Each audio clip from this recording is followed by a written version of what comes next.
Hello, everyone, and welcome to English Pod. My name is Marco. My name is Catherine, and today we're bringing you another elementary level lesson as a part of our interview series. That's right. This is part 2 of the interview series. In the last part, we talked about, a brief introduction when you arrive to a job interview. But on this occasion, we're going to talk a little bit about yourself and your life. That's right. So this is the most personal part, I think, of an interview. Let's take a listen to today's dialogue, and we'll be back in a moment to talk more about the things that you've heard.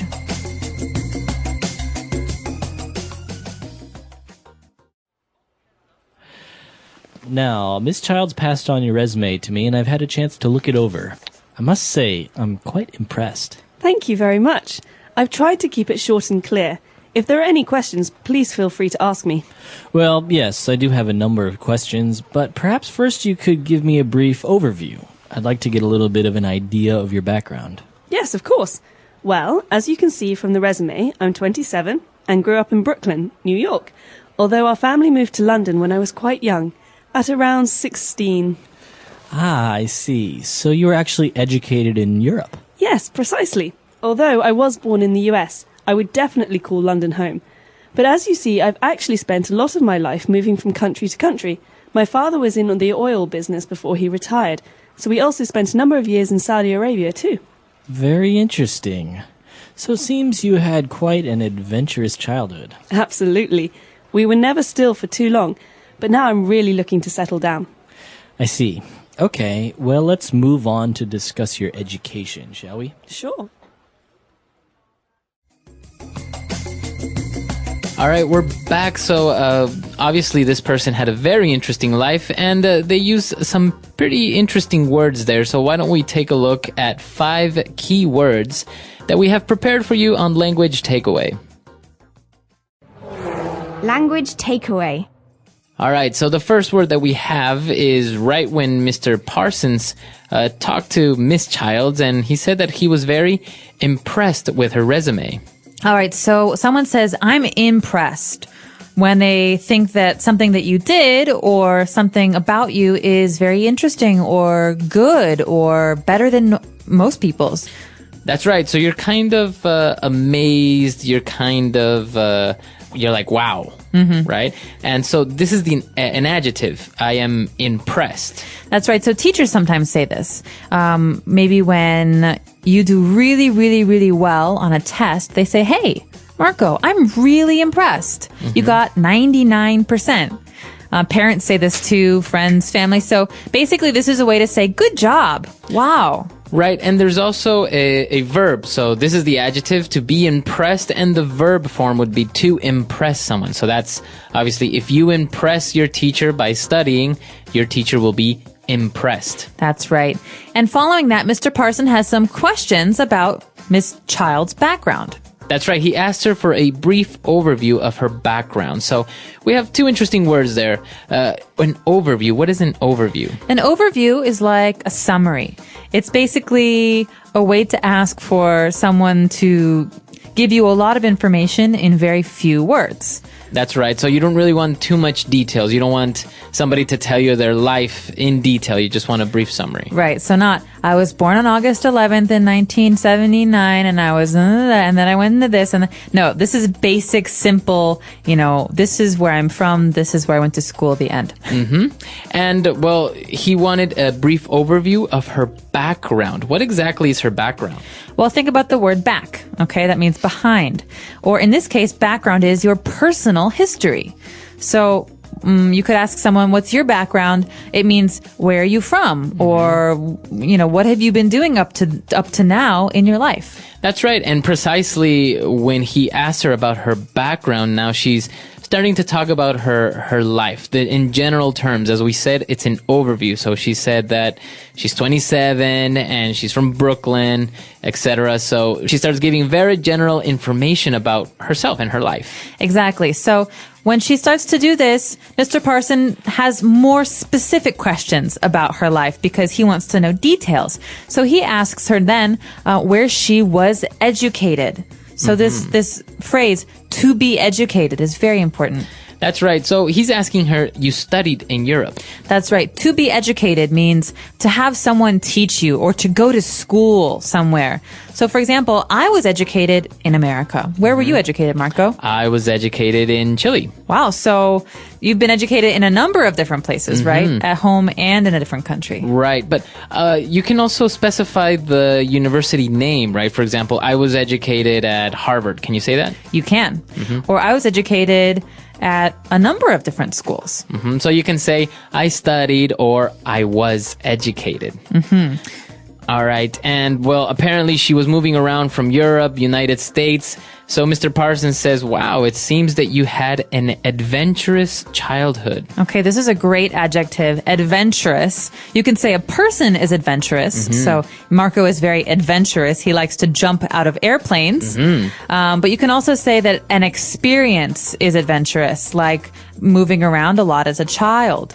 Right. So I guess adventurous can go hand in hand with exciting or very interesting, full of emotion. That's right. Okay. Adventurous. So a person can be adventurous, and we actually had a lesson about this when we describe personalities. You can say someone is adventurous. Exactly.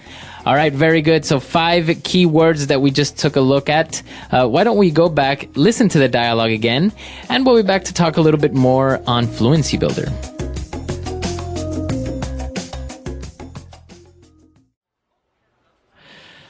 Now, Miss Childs passed on your resume to me, and I've had a chance to look it over. I must say, I'm quite impressed. Thank you very much. I've tried to keep it short and clear. If there are any questions, please feel free to ask me. Well, yes, I do have a number of questions, but perhaps first you could give me a brief overview. I'd like to get a little bit of an idea of your background. Yes, of course. Well, as you can see from the resume, I'm 27 and grew up in Brooklyn, New York, although our family moved to London when I was quite young, at around 16.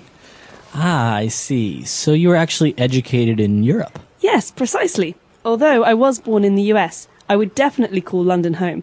But as you see, I've actually spent a lot of my life moving from country to country. My father was in the oil business before he retired, so we also spent a number of years in Saudi Arabia too. Very interesting. So it seems you had quite an adventurous childhood. Absolutely. We were never still for too long, but now I'm really looking to settle down. I see. Okay, well, let's move on to discuss your education, shall we? Sure.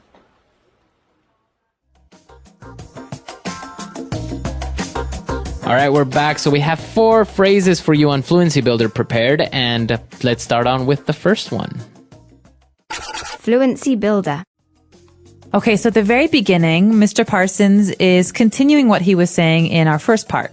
So Mr. Parsons is talking about Rebecca's resume, and he says, the secretary, she passed it on to me. So this verb, to pass on, this is really important. What does this mean? Well, the secretary, Miss Childs, passed on Rebecca's resume. That basically means Miss Childs received it, and she didn't keep it. She passed it on, or she gave it to another person, in this case, Mr. Parsons. Okay, so this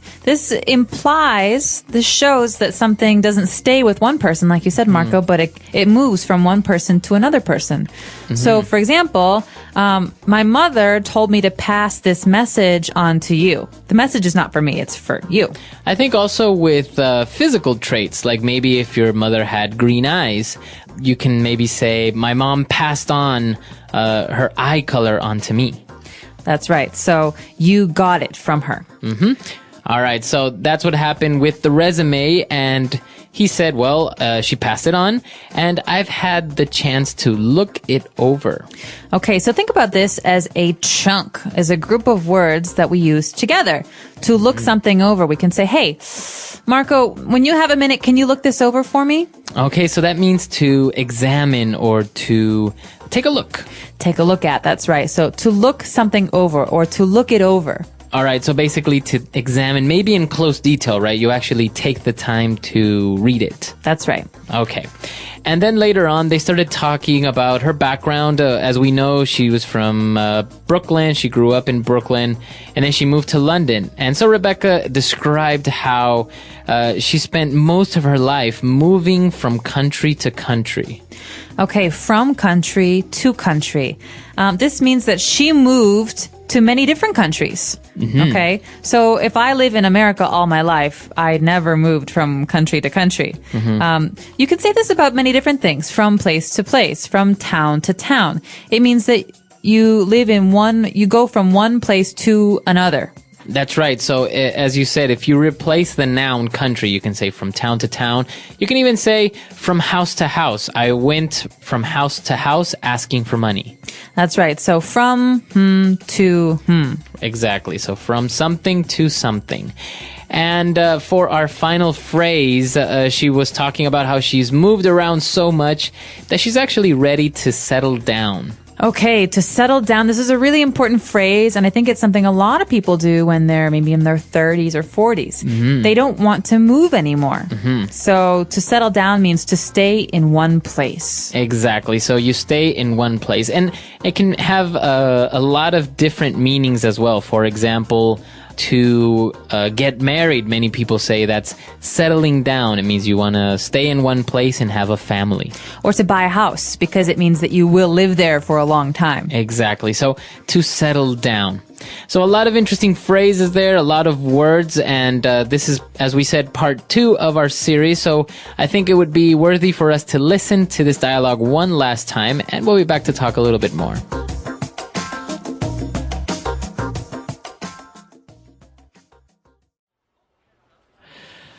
Now, Miss Childs passed on your resume to me, and I've had a chance to look it over.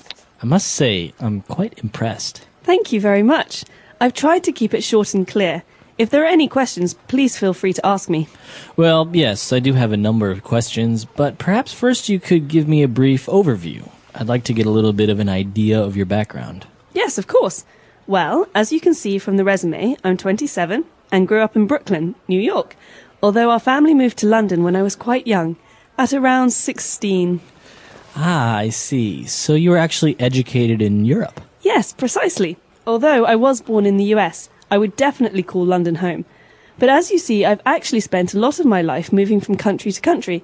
My father was in the oil business before he retired, so we also spent a number of years in Saudi Arabia too. Very interesting.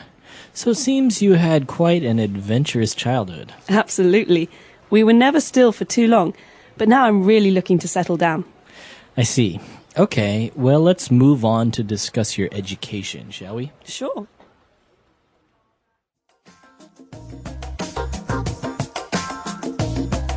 All right, we're back. So this is part 2 of a 10-part series of the interviews. Now, we just talked about the background, and I think there are different ways of talking about your background, right? This is maybe your personal background? That's right. So you can talk about your personal history, your personal background, where you were born, where you were educated, where you grew up.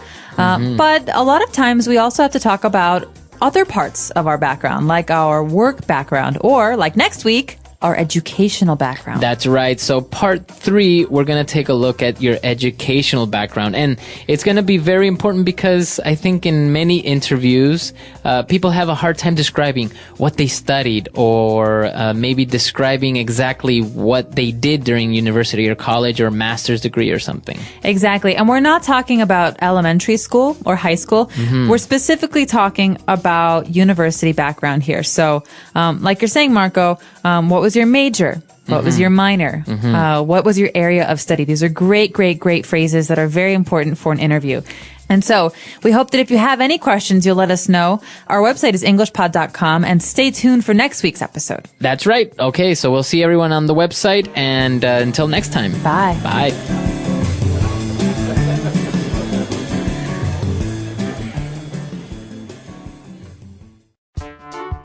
The English Pod Audio Review. Listen to the meaning, then say the vocabulary word. Cause someone to feel admiration. Impress. A general description. A brief overview. To calm down. Settle down. Hand in. Pass on. Feel relaxed.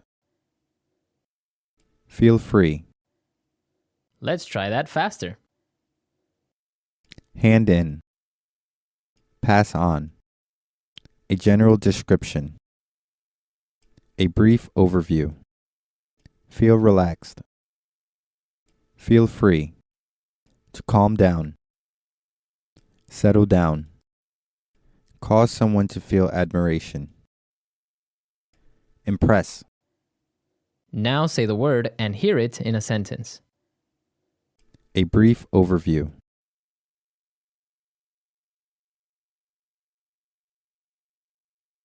George, would you give us a brief overview of what the marketing team has been working on this week? A brief overview.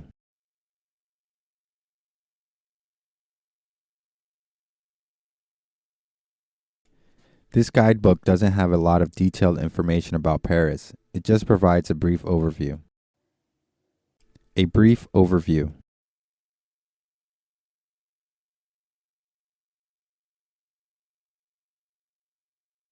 Before we talk about the specific job description, let me give you a brief overview of what we do here at ABC Corporation. Impress.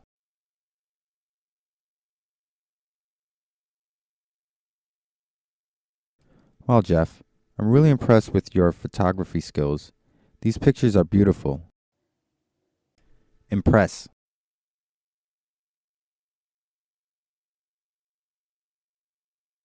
On my first trip to Hong Kong, I was really impressed with the efficiency of the subway system.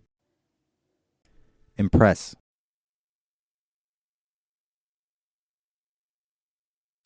Good job with that sales meeting, Ellen. I think the client was really impressed.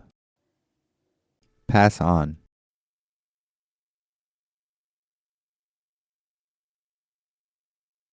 We're all going to the Sichuan restaurant for lunch. Pass it on. We want to have a large group. Pass on.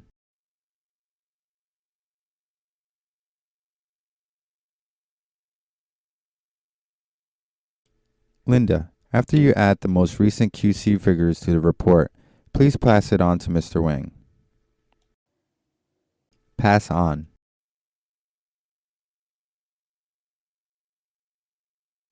Thanks for your feedback. I'll pass your suggestions on to the design team. Feel free. Excuse me, may I use your bathroom? Oh, please, feel free. Feel free. Welcome to our art gallery. Feel free to look around. Feel free.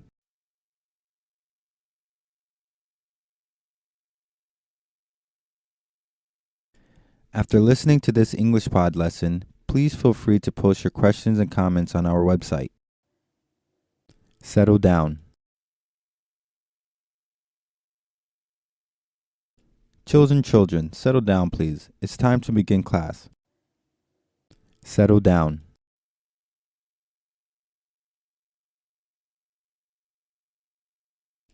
He was something of a playboy in the past, but now he's ready to get married and settle down. Settle down.